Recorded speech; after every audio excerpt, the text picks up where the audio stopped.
출애굽기 17장 1절부터 7절까지의 말씀입니다. 이스라엘 자손의 온 회중이 여호와의 명령대로 신 광야에서 떠나 그 노정대로 행하여 르비딤의 장막을 쳤으나 백성이 마실 물이 없는지라. 백성이 모세와 다투어 이르되 우리에게 물을 주어 마시게 하라. 모세가 그들에게 이르되 너희가 어찌하여 나와 다투느냐? 너희가 어찌하여 여호와를 시험하느냐?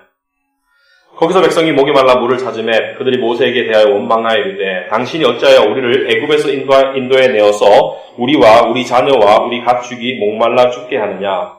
모세가 여호와께 부르짖어 이르되 내가 이 백성에게 어떻게 하리이까? 그들이 조금 있으면 내게 돌을 던지겠나이다. 여호와께서 모세에게 이르시되 백성 앞을 지나서 이스라엘 장로들을 데리고 나일강을 치던 내 지팡이를 손에 짚고 가라. 내가 호렙산에 있는 그 반석 위 거기서 네 앞에 서리니 너는 그 반석을 치라. 그것에서 물이 나오리니 백성이 마시리라. 모세가 이스라엘 장로들의 목전에서 그대로 행하니라. 그가 그곳 이름을 마사 또는 무리바라 불렀으니 이는 이스라엘 자손이 다투었으며 또한 그들이 여호와를 시험하여 이르기를 여호와께서 우리 중에 계신가 안 계신가 하였습니다.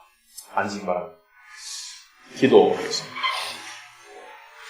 하나님 아버지 감사합니다. 매주 드리는 예배지만 매주 새롭습니다. 이 시간 하나님의 말씀 앞에 저희들이 다시 한번 섰습니다. 특별히 제가 바라는 것은 한 주간의 삶 가운데 지쳤을 수도 있고 또 혼돈스러웠을 수도 있고 또 지금 이 시간에도 의문을 가지고 있을 수도 있을 줄 모르는 우리 성도들에게 주여 은혜 베풀어 주셔서 그들의 마음에 평강과 확신과 새로운 힘을 샘솟을 수 있도록 주님 역사해 주셔서 저는 할 수 없지만 성령께서 그렇게 역사해 주실 것을 믿습니다. 예수님 이름으로 기도합나이다. 아멘. 여러분 오늘 그 설교 말씀의 제목은 이상한 사람들의 이상하신 하나님이라고 제가 붙여봤습니다. 왜냐하면 이 오늘 말씀을 제가 읽으면서 이상하다라는 생각을 많이 했습니다. 뭐가 이상한지는 좀 이따 얘기하겠지만 이상하다. 여러분 이상하다는 건 뭐죠? 이상하다는 것은 정상이 아니라는 얘기예요. 이상하다는 것은 정상에서 벗어난 생각이나 느낌이나 행동이나 결과나 현상을 이상하다고 말한다. 여기서 말하는 이상하다는 것은 우리가 일반적으로 옳지 않다 이렇게 볼 수 있는데요. 자, 오늘 이 말씀을 통해서 우리가 뭐가 이상한지 세 가지를 살펴보겠습니다. 첫째는 사람들이 이상하다. 이스라엘 사람들이 이상한 사람들이다. 더 나아가서 우리도 이상한 줄을 좀 볼 수 있길 바랍니다. 우리도 이상한 사람들이다. 그리고 두 번째, 세 번째는 그럼에도 불구하고 하나님께서는 이상하리만큼 은혜를 베풀어 주신다. 그래서 하나님이 제일 이상하시다. 세 가지를 살펴보겠습니다. 이상한 사람들, 더 이상한 은혜, 가장 이상하신 하나님 이렇게 보겠습니다.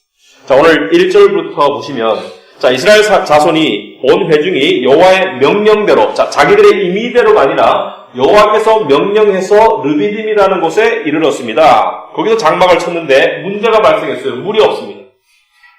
자, 이 처음 문제가 발생한 게 아닙니다. 15장에 보면 마라라는 곳에서 쓴물이 있어서 마실 수가 없었고 16장에서는 음식이 없어서 먹을 음식이 없었고 먹을 고기가 없었어요. 그러니까 문제가 지금 처음 발생한 게 아니고 세 번째죠. 그런데 이들이 어떻게 했냐면 2절 그러니까 백성이 모세와 다투어 이르되 우리에게 물을 주어 마시게 하라. 다툰다는 것은 따져 물었다. 어느 정도냐면 모세를 돌로 쳐서 죽일 것 같은, 그러니까 화가 나서 따져서 물었고 그럴 때 모세가 그들에게 이르되 2절 중간에 너희가 어찌하여 나와 다투느냐? 너희가 나와 다투는 것은 누구와 다투는 것입니까? 궁극적으로는 하나님과 다투는 것이다. 너희가 어찌하여 여호와를 시험하느냐? 거기서 백성이 목이 말라 물을 찾으며 그들이 여호와에 대해 원망하여 이르되 당신이 어찌하여 우리를 애굽에서 인도에 내어서 우리와 우리 자녀와 우리 가축이 목말라 죽게 하느냐? 자, 상황을 상상할 수 있을 것입니다. 자, 물이 없다는 것은 심각한 문제임은 맞아요. 광야에서 메마른 땅에서 물이 없는 것은 생존과 직결될 수 있기 때문에 굉장히 심각한 문제다. 그런데 왜 이스라엘 백성이 이상한가? 두 가지 때문에 그렇습니다. 첫째는 이들은 애굽 땅에서 하나님의 10가지 재앙을 봤어요.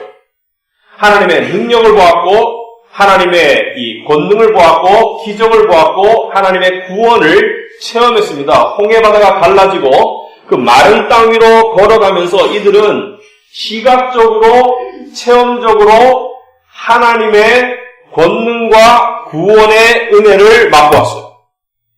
그리고 또 더 나아가서 이들은 하나님의 지팡이가 그들을 추격해 오는 애굽의 군대를 향했을 때 그 물이 합쳐져서 그 군대가 몰살하는 승리의 장면을, 기적적인 승리죠. 자기들이 손 하나 까딱 안 하고 승리하는 그것을 체험했던 사람들이다. 그러므로 하나님의 능력과 하나님의 그 은혜에 대해서 알았어야 되고 알 수 있었던 사람이기 때문에 지금 상황에서 불평하고 원망하는 것은 좀 이상한 행동입니다. 사실. 그럼 어떻게 해야 되느냐? 구하면 되죠.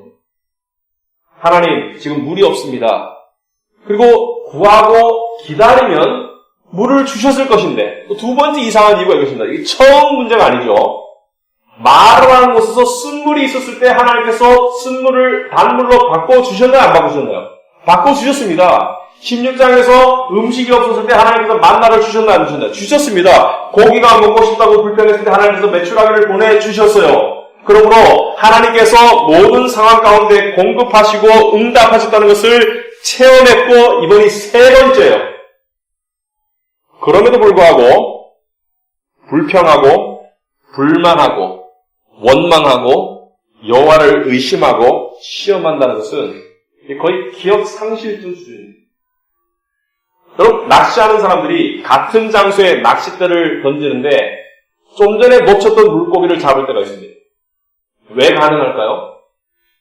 물고기는 이 화려해 보이는 먹이를 물었다가 그 안에 생명의 위협이 되는 낚싯바늘이 있다는 사실을 방금 물고도 1초만 지나면 망각해요. 그러니까 다시 무는 거예요. 똑같은 거죠. 하나님의 은혜와 하나님의 구원의 놀라운 역사를 보고 난 다음에 15장에 모세의 노래를 통해서 감동과 감격을 노래하고 그 뒤에 마라 그리고 신광야 속에서 쓴물이 단물이 되고 음식이 없을 때 만나가 주어지고 고기 가운데 메추라기가 주어지는 그 은혜를 체험했음에도 불구하고 비슷한 상황이 되자마자 기도하기는커녕 어떻게 합니까? 불평하고 원망하고 의심하고 불만을 쏟아냅니다.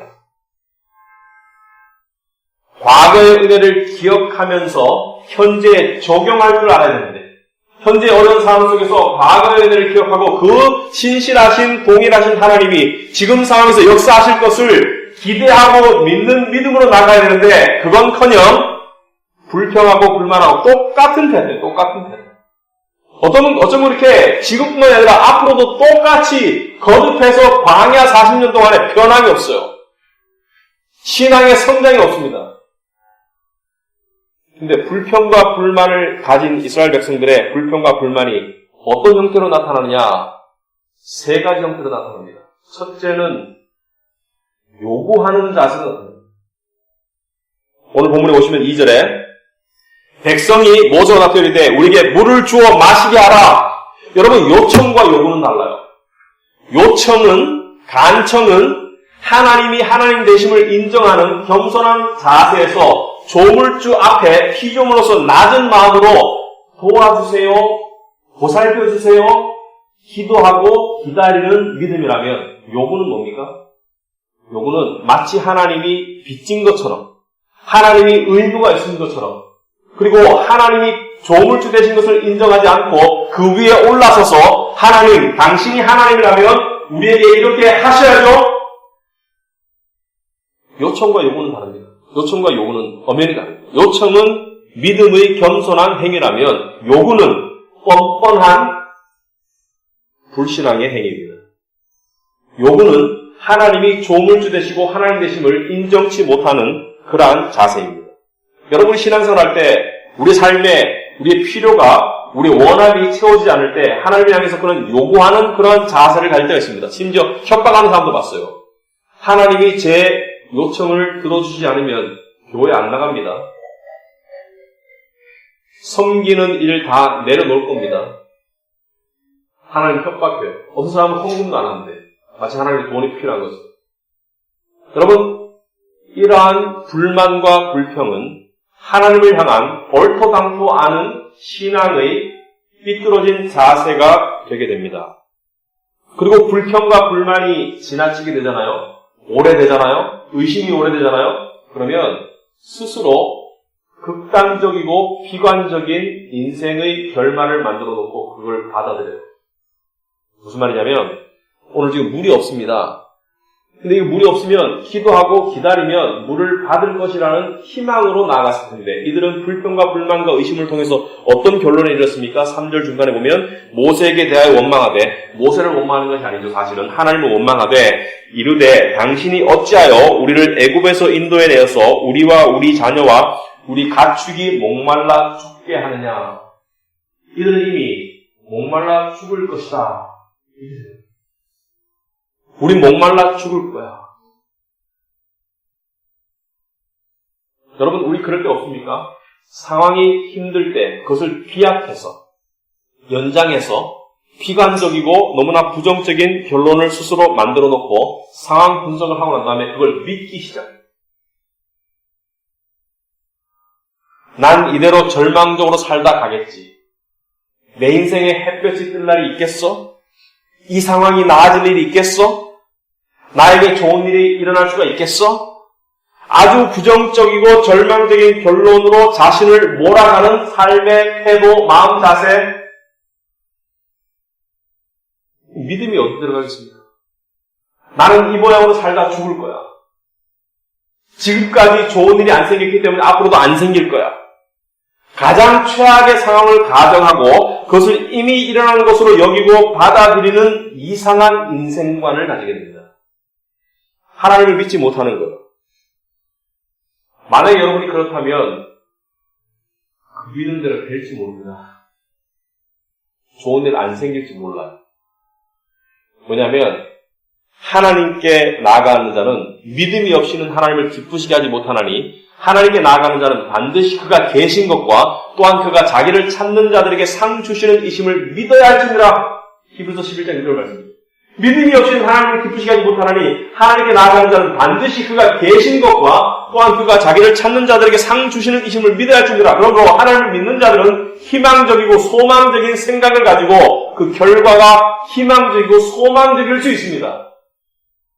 그런데 하나님을 불만하고 의심하고 원망하잖아요? 난 하나님을 원망하진 않는데 내 주어진 상황을 원망하지. 내 주어진 상황이 불만스럽지 하나님을 향해서 불만하진 않아. 하나님을 향해 불만하는 게 아니라 내 상황에 대해서 불만한 거야.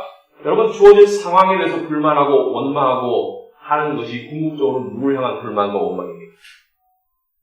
여러분, 우리의 신학은 우리에게 뭘 가르칩니까?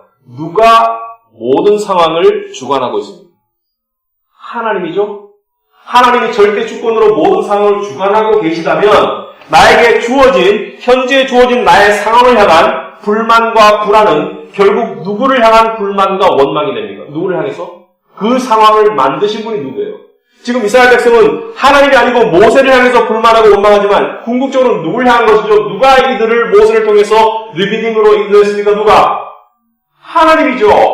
그러니까 나의 상황을 향한 불만과 불안과 의심과 원망은 결국은 하나님을 향한 거예요. 그러므로 하나님을 향한 불만과 불안과 원망과 의심은 결국은 스스로에게 아주 부정적이고 자조적이고 비관적인 그러한 생각을 갖도록 만듭니다. 내 인생은 종쳤어. 그래서요, 이게 사실 르비딤이 안식이라는 뜻입니다. 이 지명은 중요한 의미가 있어요. 하나님은 이들을 르비딤으로 인도하셨어요. 왜? 하나님의 원래 의도는 뭐였을까요?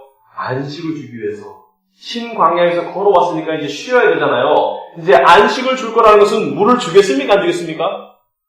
주려고 계획하고 계시는데 그거를 조금 못 참고 이들은 이 르비딤이라는 안식의 땅을 뭘로 바꿨나요? 마사와 무리바로 바꿨죠. 마사는 하나님을 시험하다는 뜻이고요. 의심하고. 무리바는 하나님과 다투다 원망하다는 뜻이에요.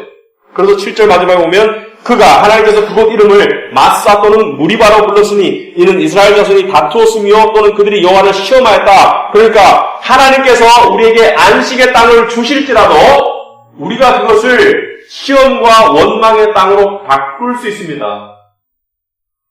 우리의 불신앙이. 구원은 바꿀 수 없어요. 감사하게. 그러나 우리의 삶의 체험은 우리에게 달려있어요. 많은 부분. 우리의 순종과 믿음에 달려있습니다. 하나님께서는 우리에게 평강을 주고 싶어도 우리가 불안과 좌절 가운데 거할 수 있습니다. 믿지 않으면. 스스로 극단적인 결론을 내려버리면. 그리고 이들은 또 세 번째 의심을 합니다. 하나님이 이곳에 계신가를 의심해요. 7절 마지막에 보시면 이르기를 여호와께서 우리 중에 계신가 안 계신가 하더라. 여호와께서 우리에게 계신가 안 계신가 하더라. 무슨 말입니까? 불평과 불만과 의심이 가득한 마음에는 하나님의 임재에 대한 인식과 자각과 체험이 있겠습니까? 없겠습니까? 믿음과 간구하고 하나님께 소망을 두는 사람에게 하나님의 임재에 대한 체험이 주어질 가망이 많지. 의심하고 불안하고 불평하는 사람에게는 하나님의 임재에 대한 체험이 주어지지 않습니다. 그러므로 때때로 우리가 이렇게 생각해요. 하나님 정말 계신가? 하나님 정말 나와 함께 하시는가? 여러분, 하나님이 우리와 함께 하신다 안 하신다는 객관적인 사실입니다. 하나님은 당신의 백성 이스라엘과 항상 함께 하셨어요. 구름기둥과 불기둥이 떠난 적이 없더라. 광야 40년 동안에 구름기둥과 불기둥이 떠난 적이 없듯이 하나님께서는 믿는 자들과 항상 함께 하신다는 것은 객관적인 사실입니다. 그것을 느끼느냐 마냐는 주관적인 체험이에요. 그런데 이 주관적인 체험 속에서 하나님이 안 계신다라는 결론이 더 많이 생기는 이유는 무엇 때문입니까? 믿음이 없기 때문이에요. 느낌은 믿음을 따라오게 되어 있습니다. 그러나 믿음이 느낌을 따라가도록 하면 안 돼요.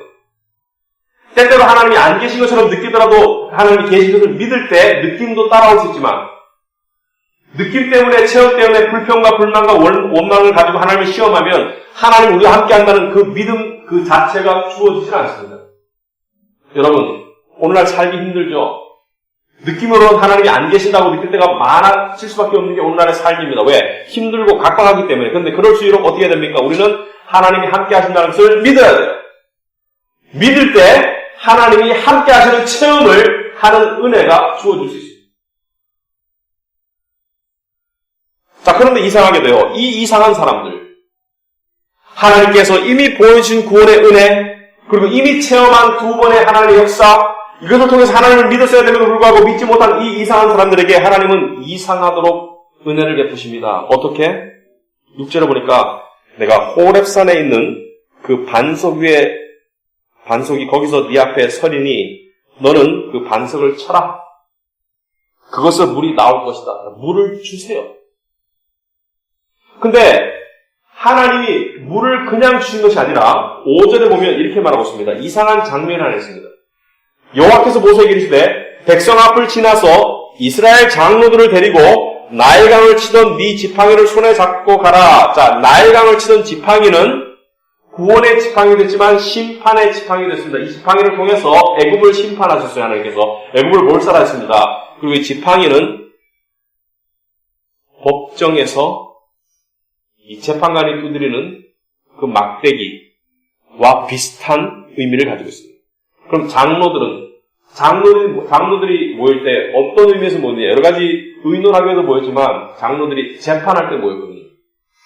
지금 하나님께서는 재판을 여시는 거예요. 장로들이 배심원입니다. 그리고 하나님께서 재판을 여시고 물을 주세요. 근데 물을 주기 전에 하나님이 절대 공의 하나님이시고 사랑의 하나님이라면 하나님께서는 죄를 벌하셔야 됩니다. 물만 주시면 하나님께서는 공의 하나님이 아니에요. 물을 주시는 사랑을 베풀기 전에 이 이스라엘의 죄, 이상한 사람들, 불신앙, 불평, 불만, 의심, 하나님을 시험하는 이들의 죄를 심판하셨어야 돼요. 그런데 하나님께서는 이스라엘을 벌주지 않으시고 6절에 보면 그 반석 위에 내가 설 것이니까 모세야 그 반석을 내려쳐라. 반석을 막대기로 내려치는 것은 심판을 상징합니다. 그 막대기로 반석을 내려칠 때 누구를 내려치게 됩니까? 하나님을 내려치게 됩니다. 이걸 우리가 은혜라고.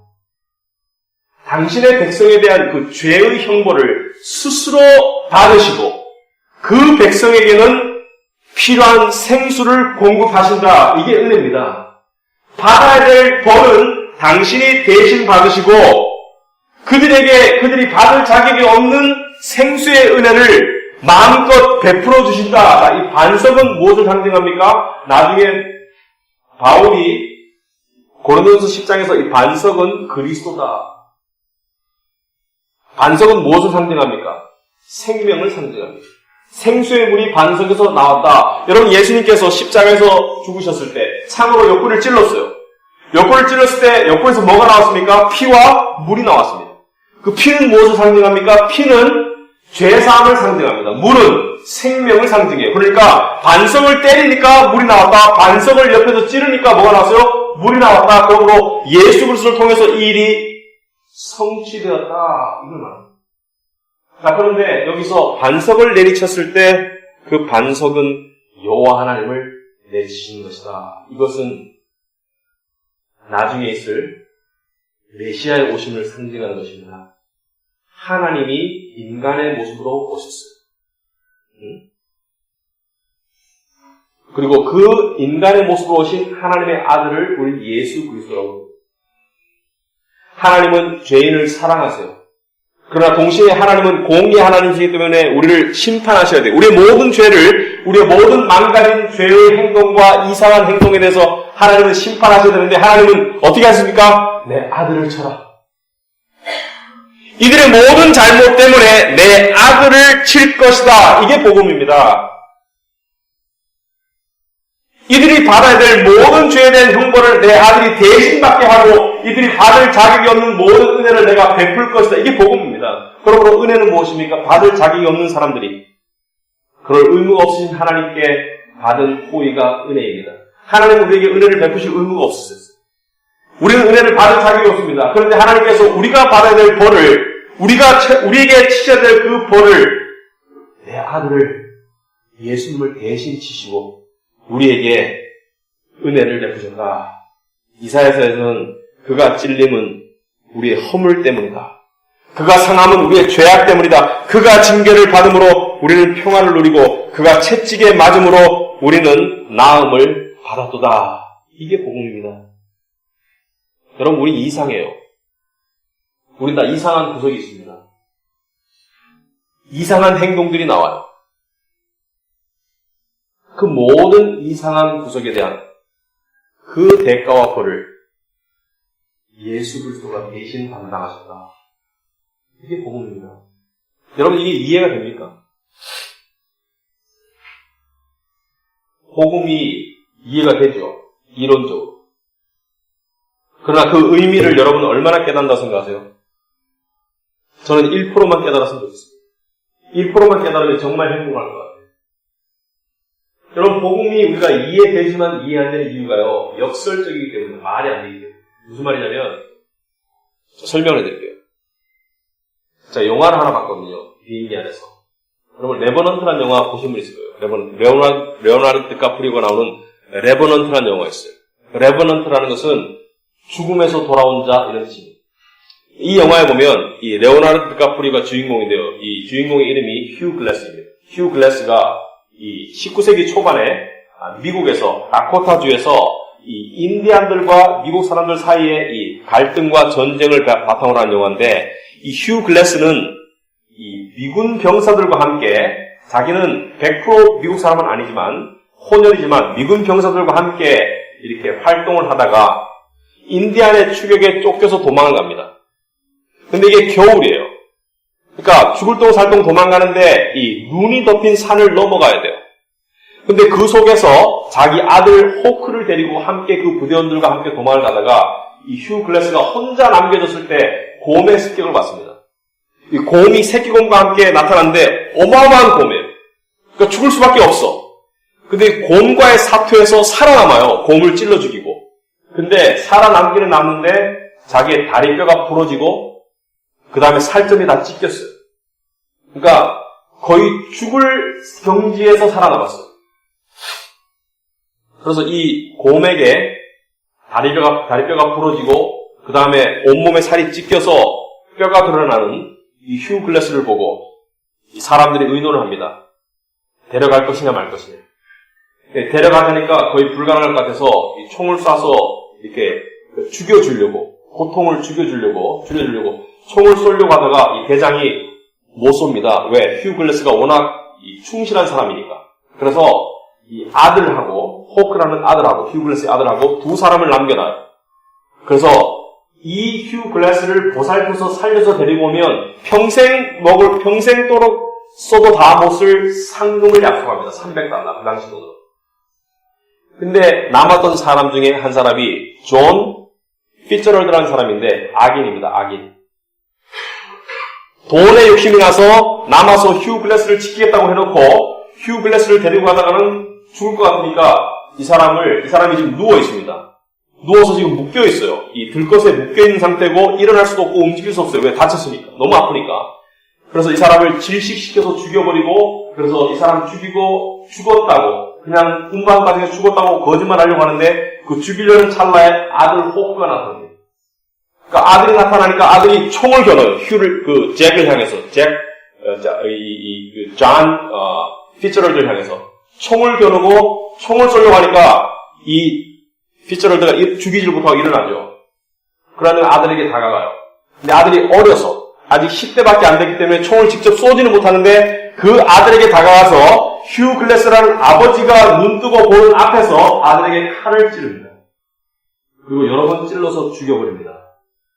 그때 그 휴 글래스, 레오나르도 디카프리오의 장면을 잊을 수가 없어요. 이 아버지 입에서 거품이 나요. 입을 앙다물고 그 광경을 쳐다보는데 분노와 그 안타까움, 속수무책이죠. 아들이 찔려 죽는데 지금 자기가 어쩔 수 없어. 왜? 다쳤고 묶여있기 때문에 어쩔 수 없는 그 상황에서 입에서 여러분도 개가 거품 부는 거 알죠? 이 거품이 납니다. 제가 그 영화를 보고 그게 약 3일간 악몽을 꿨습니다. 그 악몽 속에 제 아들이 나타나고 어떤 사람들이 나타났는데 제가 어떻게 했는지는 말씀을 안 할게요. 여러분 이해가 되죠? 근데 휴 글래스가 그 영화의 나머지 내용은 그 절박한 상황 속에서 혼자 버려진 속에서 살아납니다. 어떻게 살아나냐면 예를 들어서 자기의 상처를 치료하기 위해서 화약을 부어놓고 거기다 불을 질러요. 소독하기 위해서. 상처를 태우는 거예요. 물고기를 잡아가서 생으로 먹습니다. 풀을 뜯어먹고 그리고 짐승이 먹다 남긴 짐승의 고기를 자기가 뜯어서 생걸로 먹어요. 그리고 수많은 죽음의 사경을 넘어서서 끝까지 살아납니다. 왜? 왜 살아났겠어요? 자식을 죽인 피츠럴드를 죽이려고. 원수가 불려. 여러분 어느 부모가 안 그렇겠습니까? 자기가 대신 죽지.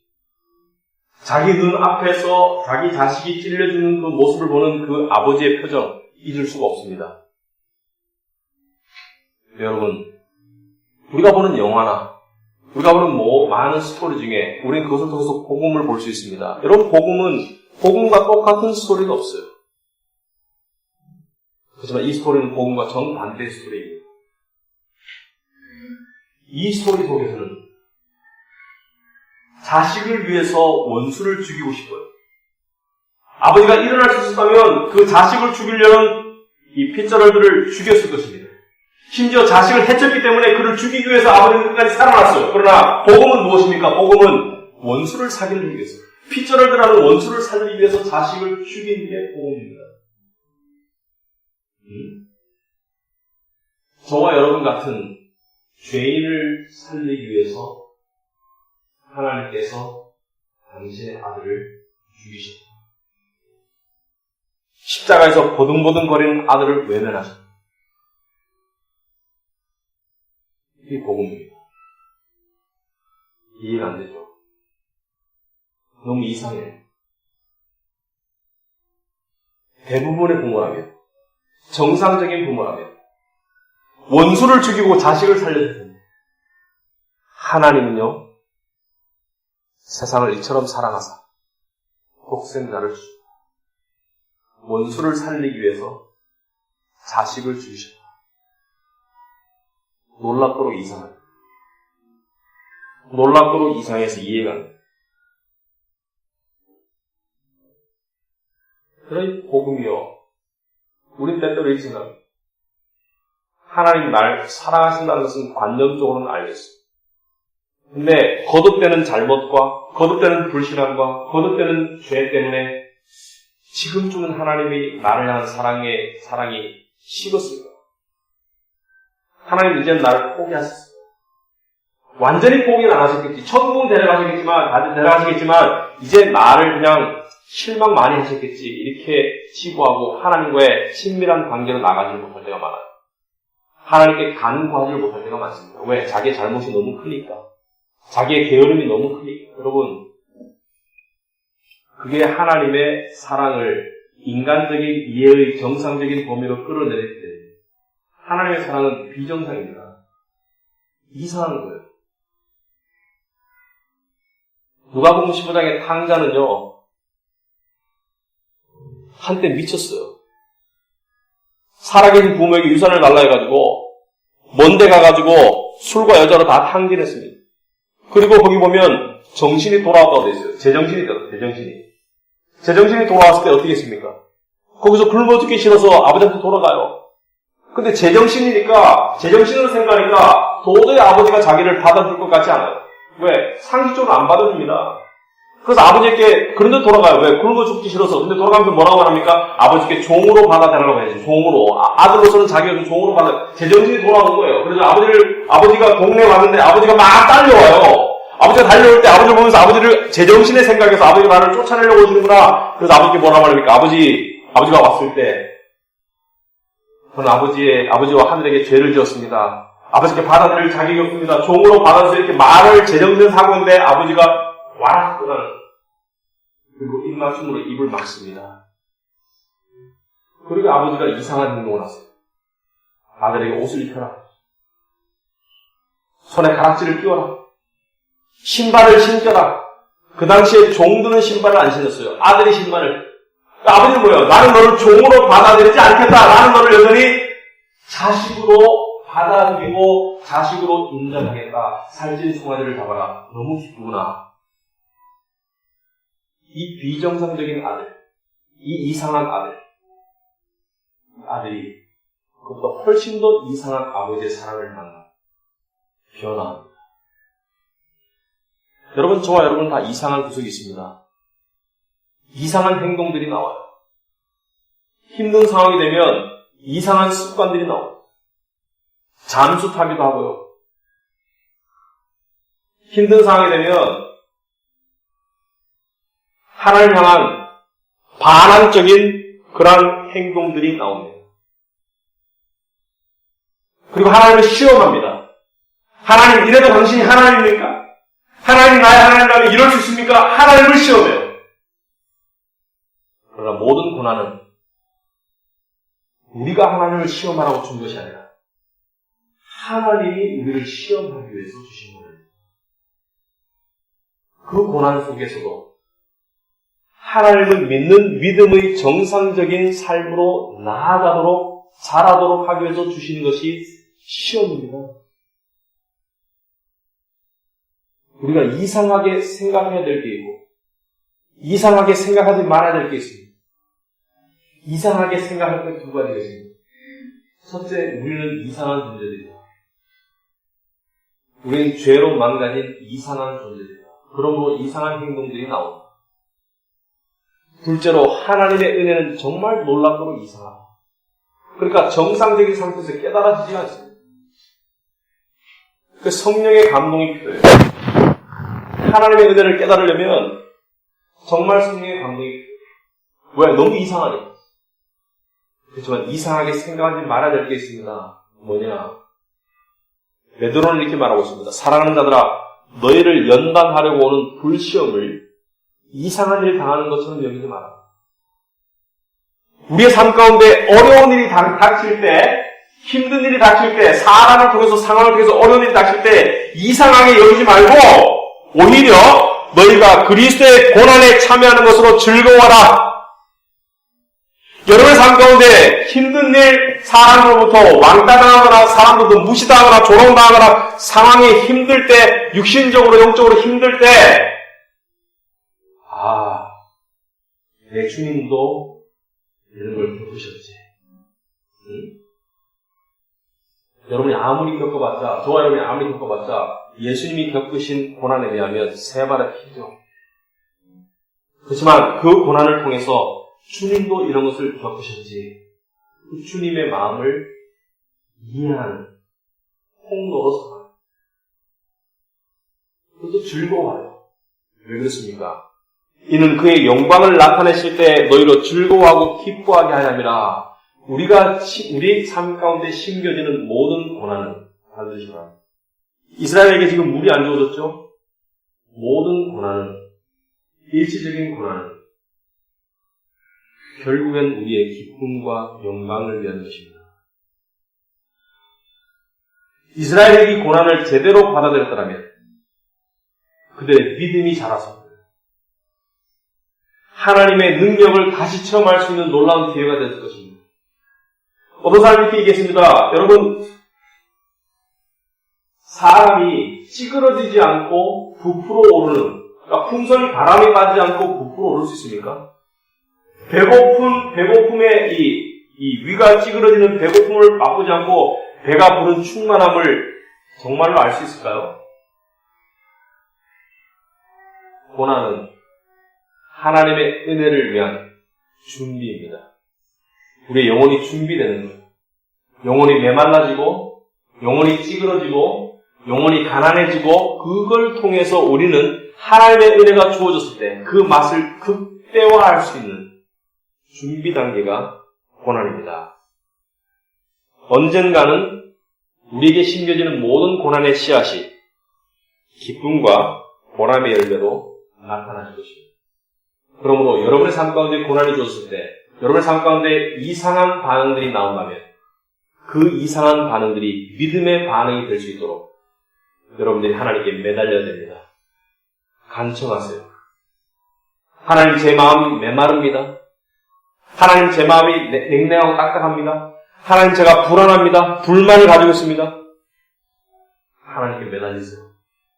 은혜의 하나님께서 여러분을 하나님의 은혜로 녹이고 회복시키고 그리고 배불릴 것을 믿기 바랍니다.